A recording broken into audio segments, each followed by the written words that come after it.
The Fox 29 10 o'clock news starts now. We've got you covered. It was really heartbreaking because we've been down that road several times and that road is too dangerous. You have nowhere to pull off if your vehicle tears up. Heartbreak in a rural road in Palm Beach County. An SUV overturns, killing 9 people, including children. I'm Zitlali Solache, learning more about the victims from the people that knew them best.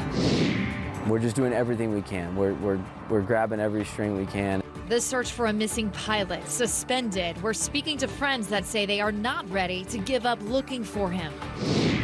Governor Tim Walz of the great state of Minnesota. Plus, Vice President Kamala Harris and Minnesota Governor Tim Walz make their debut in the battleground state of Pennsylvania. I've been with the department for 20 years, and this is one of the most difficult scenes I've been on.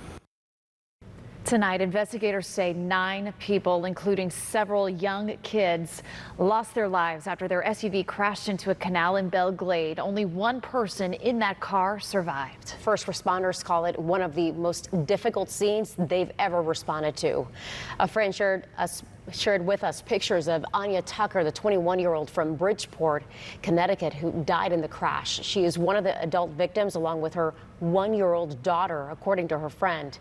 The lives lost include 30-year-old Liana Hall from Bridgeport and the driver, 56-year-old Pamela Wiggins, whose birthday is today. The youngest victims include a 3-year-old from Virginia and 2 5-year-olds, one of whom is also from Connecticut.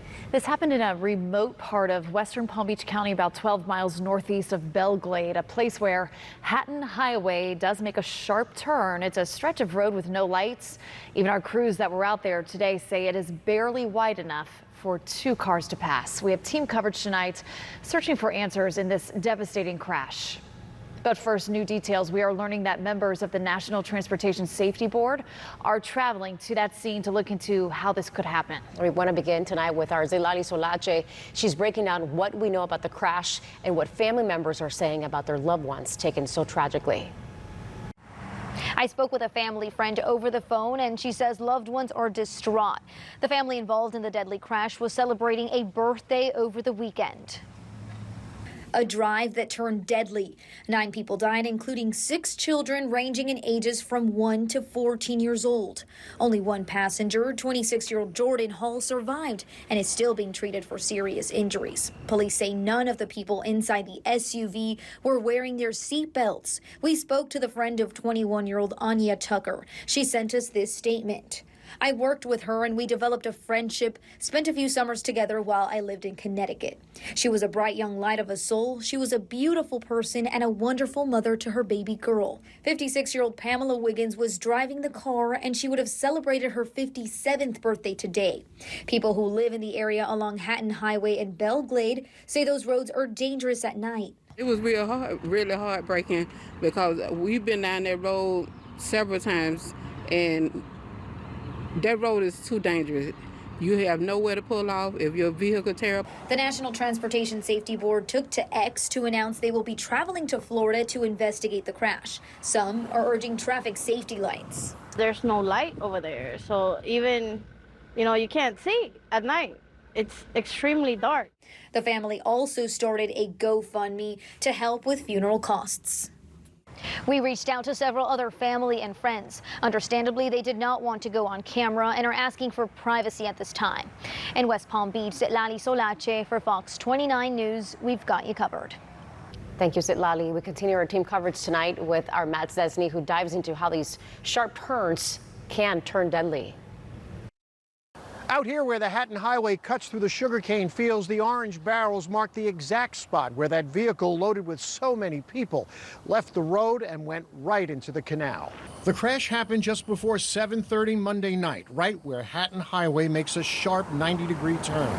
PBSO tells us the 2023 Ford Explorer was going west when they say the SUV's driver failed to negotiate the left turn, crashed through the guardrail, and turned over in the canal. There were 10 people in the car. Out of those 10 patients, 4 people were pronounced dead on the scene. We did have 6 people get transported to a local trauma center. PBSO says 5 of those died at the hospital. 6 of the dead were children, ranging in age from 23 months to 14 years old. 3 adults were killed, including the 56-year-old woman driving. Eric Dumba is a PhD of urban planning at FAU and an expert on area highways. What happens, especially in the evening, is drivers are traveling along a road that communicates that they can travel at higher speeds, and then they become surprised when the road abruptly shifts. And he says those sharp turns are the #1 places for crashes on 2-lane rural roads, just like here on Hatton Highway. In western Palm Beach County, Matt Cesny, Fox 29 News. The crash Monday night near Belle Glade brings painful memories of a devastating crash nearly a decade ago west of Lake Okeechobee. That crash back in 2015 near Moorhaven, Florida, killed 8 members of a Fort Pierce Haitian church. A van was carrying congregants crashed on the way back from a Palm Sunday service in Fort Myers. According to FHP, that van driver drove through a stop sign and plunged into a canal across the road. 18 people were inside when the accident happened. All right, we're looking at, we had some sunshine, and we had some storms roll on through. You see this big shelf cloud moving through western Palm City here. You actually had 2 rounds here, one earlier, this one mid-afternoon or so, and then we cleared out and actually made for a really nice sunset out there. So very nice. And a little crescent moon shows up too, setting, excuse me, just after the sun. All right, so here's Debbie here swirling around, now offshore again, but it is so hollowed out. This thing isn't going to blow up into a big hurricane or anything. Still severe weather on the north side of it. For us, the effects are starting to lessen. They're still maybe stick around a little bit tomorrow with a gusty southwesterly flow. That's going to make things really hot, but rain chances not all that high. We will have some showers and storms around that will generally move from the southwest up to the northeast. Current temperatures are still warm, 84 degrees in West Palm. We did get some rain earlier. 82, 83 in Fort Pierce and 86 in Boca. Low temperatures tonight, upper 70s with that offshore flow. A few quick showers possible. For the most part, we've calmed down. Mid-90s for highs tomorrow. Hot and humid, but there will be a few showers and storms. I'll time that out for you, let you know what to expect the rest of the week and the weekend coming up. James, thank you. Tonight, friends have identified the pilot that took off from Sebastian and disappeared while he was heading to the Bahamas over the weekend. And they are urging boaters and other pilots who might be in the area of Marsh Harbor to keep an eye out for this missing plane. Our Ethan Stein has the exclusive details you will see right here on Fox 29 News. Officials say a plane took off at this airport behind me, but didn't land in the Bahamas like it's supposed to. Friends are now trying to restart the search. They're just really, really great people. Cam Hitchcock knows the man in orange, 59-year-old Chris Moore, well. They're like family to us now, and, you know, they helped us do our baby shower. We go on vacations. The 2 met through flying. He's like super into it. His dad was a pilot for TWA. Chris bought 4 planes, including this one. It was more than a hobby. It was a passion. He's actually building or redoing an entire airplane in his house in Kentucky right now, actually, as well. To avoid Tropical Storm Debbie, Moore stopped in Sebastian. So it looked really good. There was one little cell north of Grand Bahama, but that was it. The plan was to go to the Bahamas. And off he went. Cam Hitchcock tracked from afar. Visuals from FlightAware shows Moore's flight path ended in the water near Grand Bahamas. It doesn't happen often, but it happens. Then his wife calls me and says, I haven't heard him. His messages are going undelivered on his iPhone. We got to figure out what's going on. Time starts ticking by. Officials suspended the search. We're still hopeful that he's still alive. Hitchcock is trying to organize new search efforts from his home. Yeah, we're best buddies, and I really hope to fly with him again. Holding out hope his friend will get found. We're just doing everything we can. We're grabbing every string we can, and we're pulling on it and doing everything we can to find him.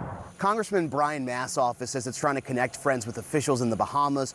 The U.S. Coast Guard says it has not heard from a member of Congress. In Sebastian, Ethan Stein, Fox 29 News, we've got you covered.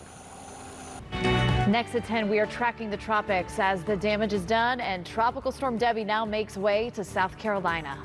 Vice President Harris and her new running mate, Minnesota Governor Tim Walz, stepping into the spotlight for the first time. I'm Rebecca Castor with Reaction coming up. And later, we're sorting through a heated sheriff's race and a new attack ad just released. We look into the claims next.